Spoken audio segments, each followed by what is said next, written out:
the silence has finally been broken, and it wasn't by a press release, a cryptic tweet, or a vague statement from management. It was Jin, the eldest member of BTS, who chose to speak.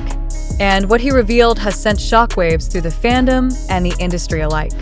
In a moment that felt less like a casual interview and more like a reckoning, Jin lifted the veil on the solo career of Suga, exposing a narrative riddled with pressure, control, and emotional strain. Was HYBE truly the architect behind every move Suga made? And if so, what does that mean for the future of BTS? Jin's decision to speak now, after months of silence and speculation, raises immediate questions. Why now? Why this topic? And why Suga? The timing is not coincidental.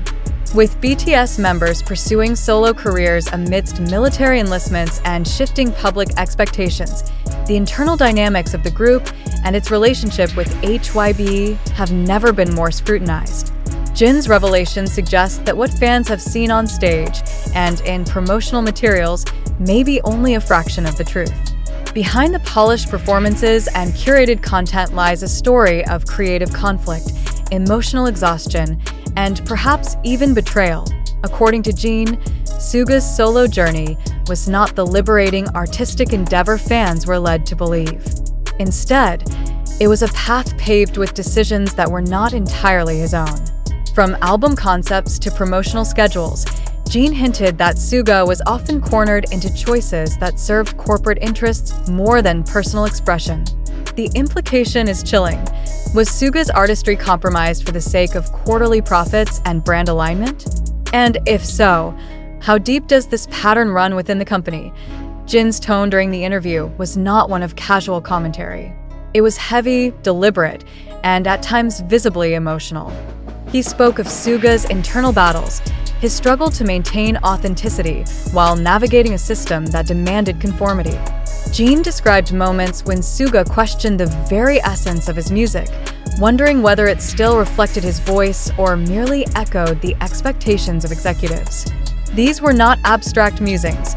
They were confessions of a man caught between loyalty to his group and the weight of an industry that often treats artists as assets. The emotional gravity of Jin's words cannot be overstated. He did not merely recount events. He bore witness to a friend's suffering. His voice trembled when he spoke of Suga's sleepless nights, his frustration with imposed deadlines, and his quiet despair when creative ideas were dismissed or reshaped without consent. Jin's account paints a picture of an artist who, despite global fame, felt powerless in the face of institutional control. It is a narrative that challenges the very foundation of how fans perceive BTS's solo ventures. What makes Jin's testimony even more compelling is its broader implication. If Suga, a seasoned producer and lyricist known for his independence, was subjected to such constraints, what does that say about the experiences of other members? Are Jimin, RM, Jungkook, and V also navigating similar pressures behind the scenes? Jin's decision to speak about Suga specifically may be a strategic choice, a way to highlight the issue without implicating the entire group. But the subtext is clear. The problem is not isolated. The question of HYBE's role looms large. Jin never named names, but his descriptions point unmistakably toward a system where management decisions override artistic autonomy. He spoke of meetings where Suga's suggestions were met with silence, of promotional strategies that ignored the emotional tone of the music, and of a relentless push for marketability at the expense of sincerity. These are not the actions of a supportive label. They're the tactics of a corporation prioritizing profit over people. The tension between BTS and HYBE has long been a subject of speculation, but Jin's revelations add a new layer of urgency. Is the relationship fraying? Are the members beginning to question the structure that once propelled them to global stardom? Jin's emotional investment in Suga's story suggests a protective instinct, a desire to shield his friend from further harm. But it also hints at a deeper unrest within the group, a recognition that the system they helped build may now be working against them. Fans have responded with a mix of shock, empathy, and outrage. Social media is ablaze with discussions dissecting Jin's words, analyzing past interviews for hidden clues, and demanding transparency from HYBE. The ARMY, known for its loyalty and activism, is mobilizing not just to support Suga, but to demand accountability. The question is no longer whether something is wrong, it's how long it has been wrong and what can be done to fix it. Jin's decision to speak may mark a turning point. It challenges the sanitized narrative of solo success and forces a reckoning with the realities of artistic labor in the K-pop industry. It also redefines the role of BTS members, not just as performers, but as advocates for their own truth. Jin did not speak as a celebrity. He spoke as a witness, a brother, and a man unwilling to stay silent in the face of injustice. The implications extend beyond BTS. If a group as powerful and influential as BTS is grappling with these issues, what does that mean for lesser-known artists?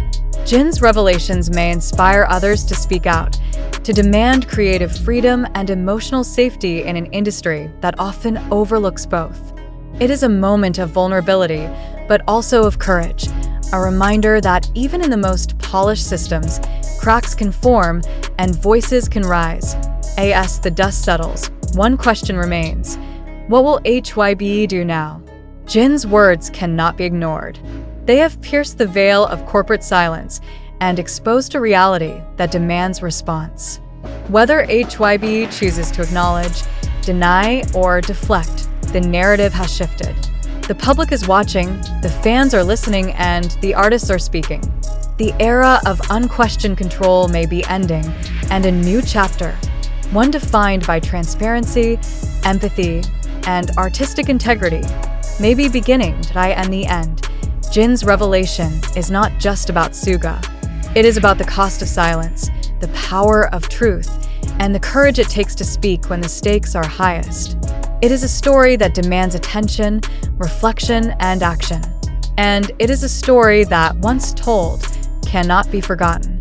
Jin's words have ignited a firestorm not only within the fandom, but across the entertainment industry. The emotional weight of his testimony continues to reverberate, forcing a reevaluation of how K-pop idols are managed, marketed, and ultimately heard. Suga's silence throughout this ordeal is deafening, yet it speaks volumes. His lack of public response may not be indifference, it may be exhaustion, or worse, resignation. Jin's intervention, then, becomes more than just a statement. It becomes a lifeline. It is a call to recognize the humanity behind the idol, the artist behind the brand. As fans dissect every nuance of Jin's account, the narrative is shifting from admiration to advocacy.